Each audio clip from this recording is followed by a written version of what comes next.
लाइनो हमबाई। सबसे पहले सुप्रीम कोर्ट ने आज एक अच्छा डिसीजन लिया है कि त्रिपुरा और असम का प्रॉब्लम रेस्ट ऑफ इंडिया का प्रॉब्लम से अलग है और उनको सेपरेट बेंच में रेफ़र किया गया है। और हमने 2 एविडेंस और भी दिया था, जो सिमना में क्रॉस बॉर्डर इन्फिल्ट्रेशन हो रहा था, जो खुवाई में हुआ है।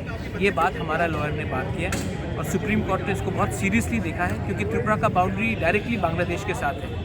तो सुप्रीम कोर्ट ने इसको रेस्ट ऑफ इंडिया से बहुत सीरियसली देखा है और कहा है कि त्रिपुरा और असम का बात हम अलग से सुनेंगे, क्योंकि हम लोग का प्रॉब्लम देश के प्रॉब्लम से अलग है और ये धर्म के नाम में नहीं है, ये हमारा ज़मीन, सभ्यता, लैंग्वेज और कल्चर को बचाने के लिए है। तो ये आज का ऑर्डर देश के लिए अच्छा नहीं है, लेकिन हमारे नॉर्थ ईस्ट और स्पेशली त्रिपुरा असम के लिए बहुत ही अच्छा ऑर्डर है।